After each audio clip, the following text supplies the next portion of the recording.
let's move on to the Premier League performances. We'll start with most improved player. Who has been the most improved player this season in the Premier League, Nicks?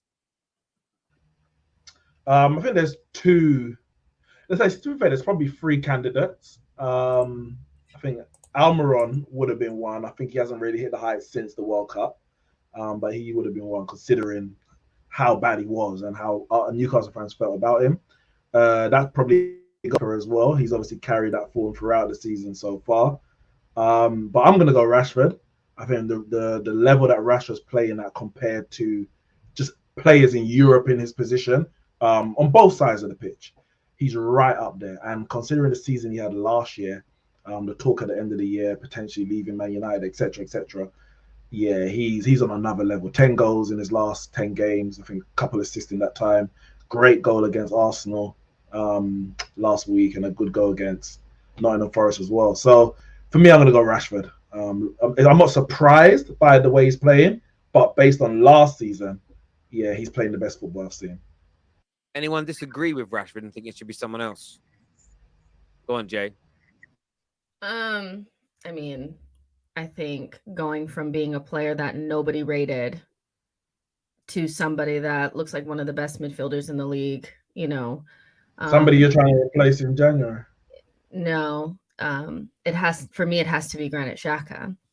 I just feel like the turnaround is so much bigger than maybe Rashford's, because Rashford was already a player that people really rated, and before his really bad season last season, people thought he was world class then or on the cusp of it, and he's basically just picked that form back up and took it to a new level. Xhaka's literally went from like enemy number one to first name on the team sheet in the team that's leading the league by 5 points. So for me, it has to be Granit Xhaka based on the arc. But if Rashford he's scaring me. Like, I need him to go back to what he was last season. So, like, for real, like, this purple patch has got to end. Okay. And by the way, this is so far this season. People will obviously do this again at the end of the season. We put a poll up, Xhaka and Rashford up against each other. What are you saying, Nobbins? Who's been the most improved out of the two? Or do you think somebody else deserves that crown for the halfway point?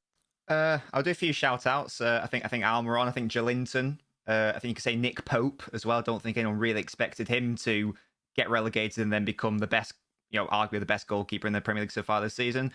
From a City perspective, I think you could say Ake's been very good. I'm not going to argue Ake, but I just want to shout him out.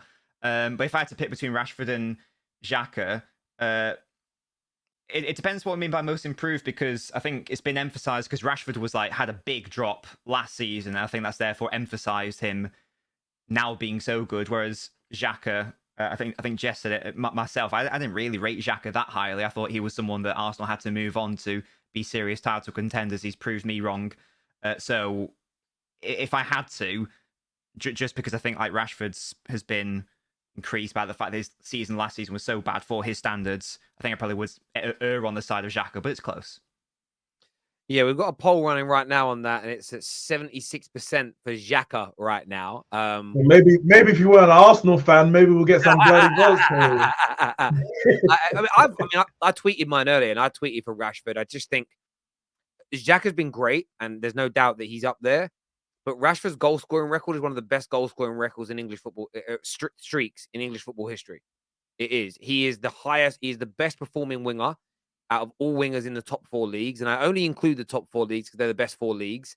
I don't include France because once Mbappe and Messi are not in that league anymore, no one's going to talk about it. So it won't be in the. It only got added when they joined, but he's outperforming everybody in that regard. And the goal scoring run that he's on, if he scores. He plays in the FA Cup game against Reading, or he starts in the game against Forest and scores again. He beats the United's home record, most games scored in the bounce at home, for a record that stood since the 1930s. So for me, that level of, if we're doing individual awards and individual achievements, breaking a record that's nearly 100 years old, it can't be. And he was written off as well. When we say he's a player that was rated, Rashford was the most abused football player in the world 3 years running. That's not someone for me that's highly rated. He's someone who's always been abused, and I'm very glad for him. But I think Jack is a great shout as well. Daniel here says, I'm agreeing with Jess on this one. I assumed you would, Daniel, as an Arsenal fan. And that's no cap. I assumed you would. I'm going to come to Ram and Lewis for to start the next one for us. Who would you give your young player of the season to, Lewis? I feel like it's got to be Saka. Saka's been so influential for Arsenal this season, even in a team of players who have all just been massively overachieving. He's become a lot more decisive in the final third. You can see a massive growth from him from last season to this. And if Arsenal win the league, I think it's just a guarantee for him. But I'd go Bukayo Saka. Anyone else other than Saka? It's got to be Haaland, hasn't it? Yeah, I was. Haaland's still in there. Haaland is Isn't he? 22. Haaland's 22. He counts as young player of the year. I mean, that's not personally for me, but yeah, he's for me. I think for me, he gets both player of the year and young player of the year. If we're doing like a PFA player of the year kind of thing, I think he sweeps up both. I think he's just been. A lot of people are saying what? You've got to remember, how old is he? 21, Haaland? He's 22, but he qualifies because you've got to be 22 before the 31st of July, and his birthday's on like the 21st of July, so he qualifies for the award. Yeah. Just. So I thought it was. I forgot about Haaland. I'm not gonna lie. I was thinking Saka, but that's a bloody good show. Isn't it? He looks like he's 30. Do you know what I mean? That's a problem because he's so big, but. I mean, the goal score. I mean, he's going to break Mo Salah's record with ease. He's probably going to beat it. I predicted he'd beat it by game week 30. He's probably going to do it by game week 35. So you think Haaland as well, Ram? I think he sweeps up both player of the year and young player of the year because he's just been that good. He's been supernatural. They're probably the best goal scoring run the Premier League's seen, scoring hat tricks every couple of weeks. It's just. Didn't he beat Son and Salah's tally from last season as goal scorers? Yeah.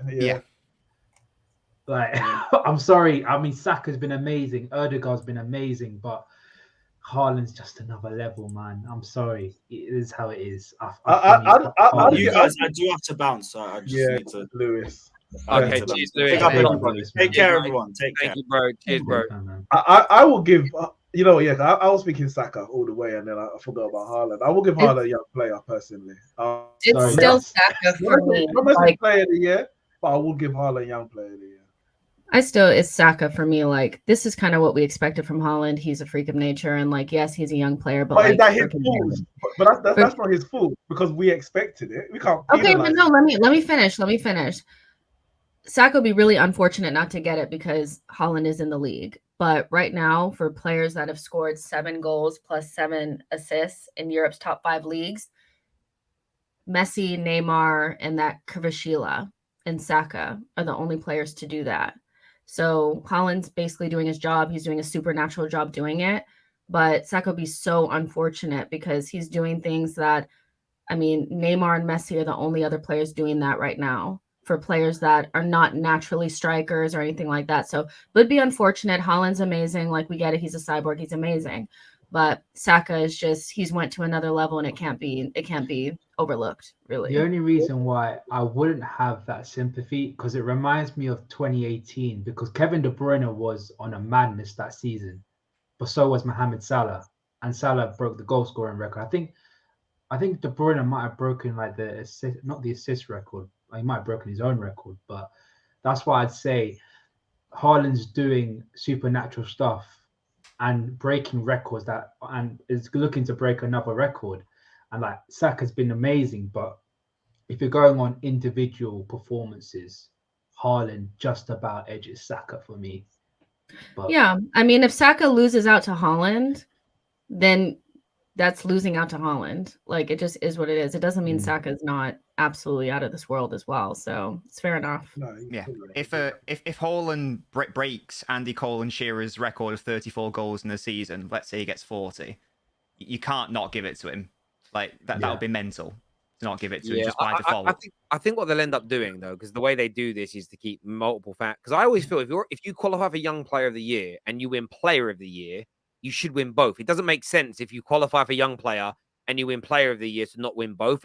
It's always confused me. It's never made any sense personally, like, to do that. I kind of ignored Haaland in all my predictions. I was thinking more about how players have kind of impacted teams and improved them. And I think Saka got my vote for Young Player of the Year, but that was mainly because I wasn't thinking of Haaland being so young, if I'm being absolutely honest. And who I picked for my Player of the Year, I'm just talking about the way he's led his team as an example. But the viewers are voting. Currently, 70% are saying Saka on that one as it stands right now. Only Next thing Arsenal fans can Yeah, win. what? Goals. When was your last league understand title? that. How many Champions League? That's what I want to know. The next topic we're going to go into, Neeks, who's been the manager of the year so far for you? It has to be Arteta. Newcastle, and I mean, maybe I'm contradicting myself. We're talking about right now, and I was going to say if Newcastle finish in the top 4, then you might give it to Eddie Howe. But I actually don't have Newcastle finishing in the top 4 even at this stage. They've kind of hit a bit of a wall scoring goals recently, and I think Man United will finish above them. If we don't, I'll be very, very disappointed.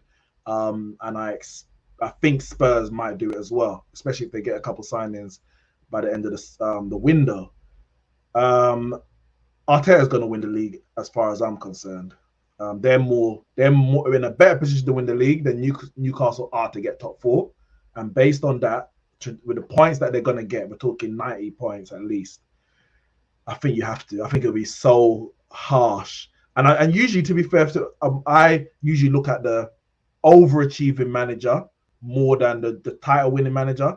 But I'm not doing both. They're winning the title and they're massively overachieving. Like, this is massive. Don't get it twisted. Some Arsenal fans will say, no, we will always go in this trajectory. Yeah, not in 1 year from what happened last year. No way, Jose. Like, it was never happening. They've gone from 5th, threw away top 4, 3 losses in a row. Arteta should have been sacked. And how the hell did he get 100K a week deal to 5 points clear with Man City? Yeah, Like, I don't You think didn't see the vision, Neeks. You didn't have the vision. no, just nobody.